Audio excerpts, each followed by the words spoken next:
అకాల వర్షాలతో తీవ్ర నష్టాలు చూసిన రైతులను ఇప్పుడు ఎల్నినోతో మరింత ఆందోళనకు గురిచేస్తోంది. ఎల్నినో వల్ల అధిక ఉష్ణోగ్రతలు, అల్ప వర్షపాతం నమోదయ్యే అవకాశం ఉందని వాతావరణ శాఖ అధికారులు వెల్లడించారు. ఉద్యాన పంటలపైన తీవ్ర ప్రభావం చూపే అవకాశం ఉందని చెబుతున్నారు. ఈ నేపథ్యంలో ఎల్నినో ప్రభావం నుంచి పంటలు కాపాడుకోవడం ఎలా, తక్కువ వర్షపాతం వల్ల ఉద్యాన పంటలకు నీరు అందించడంలో ఎలాంటి జాగ్రత్తలు తీసుకోవాలి అనే అంశాలపై నిపుణులు అవగాహన కల్పిస్తున్నారు. ఉద్యాన సహాయ సంచాలకులు బాలాజీతో మా ప్రతినిధి లక్ష్మణ్ ముఖాముఖి. ప్రస్తుతం ఎల్నినో అంశం చర్చనీయాంశమైంది. అధిక ఉష్ణోగ్రతలు, తక్కువ వర్షపాతం నమోదయ్యే అవకాశాలున్నాయని ఇప్పటికే వాతావరణ శాఖ హెచ్చరించింది. ఉద్యాన పంటలపై ఎలాంటి ప్రభావం పడుతుంది, రైతులు తీసుకోవాల్సిన జాగ్రత్తలేంటి? ఎన్టీఆర్ జిల్లా ఉద్యాన అధికారి బాలాజీ గారు మనతో ఉన్నారు. వారిని అడిగి మరిన్ని విషయాలు తెలుసుకుందాం. ఎల్నినో అంశం ఇప్పుడు ప్రధానంగా చర్చనీయాంశమైంది. రైతులు తీసుకోవాల్సిన జాగ్రత్తలు ఏంటి, వాటి గురించి వివరాలు చెప్పండి సార్. ఎన్టీఆర్ జిల్లాలో వివిధ ఉద్యాన పంటల్ని 65,000 హెక్టార్ల విస్తీర్ణంలో రైతులు సాగు చేస్తున్నారండి. వీటిలో ముఖ్యంగా మనకి పండ్ల తోటలు, సుగంధ ద్రవ్యాల పంటలు, కూరగాయలు, తోట పంటలు, రకరకాల పూలు రైతులు సాగు చేస్తున్నారు. వీటిలో ముఖ్యంగా మన జిల్లాలో ప్రధాన పంటలు వచ్చేసరికి మామిడి, రెండవ ప్రధాన పంట మిరప. దీన్ని రైతులు ప్రతి సంవత్సరం కూడా సాగు చేయడం జరుగుతుంది.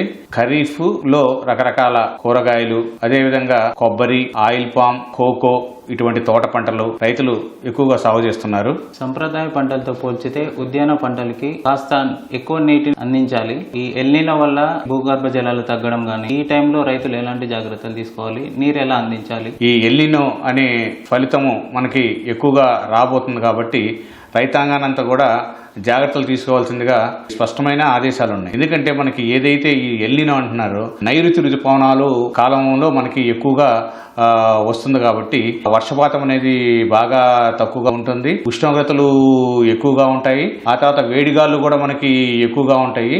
ఇటువంటి పరిస్థితుల్లో మనకి ఉద్యాన పంటలలో కొంతవరకు మనకి ఈ ఎల్నినో ప్రభావం కనిపిస్తుంది.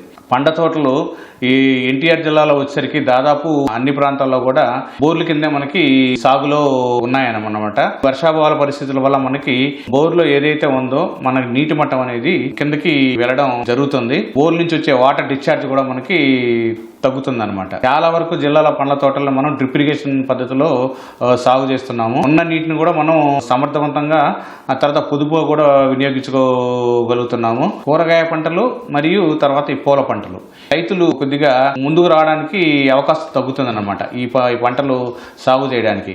అదేవిధంగా నారుమడులు కూడా చాలా జాగ్రత్తగా పెంచాలి కాబట్టి వాళ్ళు కూడా వెనకాడటం జరుగుతుంది అనమాట. ఇటువంటి పరిస్థితుల్లో మనము ఉద్యాన శాఖ తరఫున రైతుల్ని చైతన్యం చేయడానికి రైతు సేవా కేంద్రాల ద్వారా మనం వివిధ కార్యక్రమాలని చేపట్టడం జరిగింది. ఆకులు ఏదైతే ఉన్నాయో అవి మనకి రకరకాల తోటల్లో మనకి విపరీతంగా రాలుతుంది. ఆ ఆకులు ఏదైతే ఉన్నాయో అవన్నీ కూడా మనం కనుక పాదుల్లో కనుక కప్పెట్టుకున్నట్లయితే ఉన్న తేమను మనం ఆవిరవ్వకుండా మనకి సమర్థవంతంగా మనం ఉపయోగించుకోవడానికి అవకాశం ఉంటుంది. కుళ్ళిన తర్వాత దానికి ఎరువుగా ఉండటానికి కూడా మనకి అవకాశం ఉంటుంది. ఎక్కడైతే మనకు వర్షపాతం తక్కువగా ఉందో అక్కడ ఉద్యాన శాఖ తరఫున మనము నీటి కుంటల్ని రైతులకి రాయితీ మీద ఇస్తున్నాము. ప్లాస్టిక్ మల్చింగ్ ఏదైతే ఉందో కూరగాయలకు కానివ్వండి, లేకపోతే మిర్చికి కానివ్వండి, వీటికి ఎవరైతే వేసుకున్నారో వాళ్ళందరికీ కూడా రాయితీ ఇవ్వడం జరుగుతుంది. దీనివల్ల దిగుబడి మీద కూడా ప్రభావం పడే అవకాశం ఉంది. రైతులు ఎలాంటి జాగ్రత్తలు తీసుకోవాలి ఎరువుల విషయంలో కానీ, వీటి వల్ల వాళ్ళకి ఇచ్చే సూచనలు ఏంటి సార్? ఈ ఎల్నినో ప్రభావం వల్ల మనకి ఈ పంటలలో పెరుగుదల దెబ్బతింటుంది అనమాట.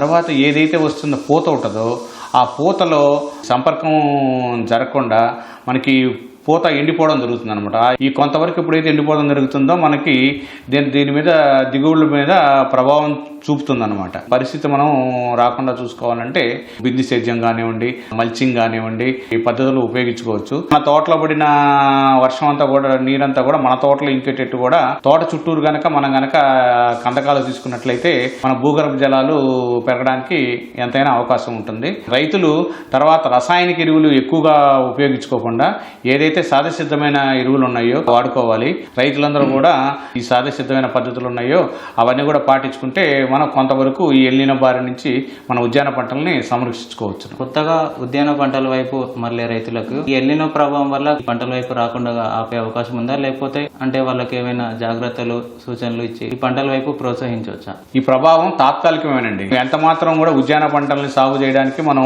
వాయిదా వేసుకునే పరిస్థితి అయితే కనపట్టలేదు. కాకపోతే ఏంటంటే రైతులు కొన్ని రక్షణ చర్యలు తీసుకుంటే గనక మనం వాళ్ళ యొక్క పంటల్ని సంరక్షించుకుని సంతృప్తికరమైన దిగుబడులు పొందడానికి ఎంతైనా అవకాశం ఉంటుందండి. ఎల్నినో ప్రభావాన్ని ఎదుర్కోవడానికి తగిన సలహాలు సూచనలు పాటిస్తే నీటి ఎద్దడిని తట్టుకొని దిగుబడి కూడా పొందొచ్చని చెప్తున్నారు. కెమెరామెన్ కోటితో లక్ష్మణ్, ఈటీవీ న్యూస్, విజయవాడ.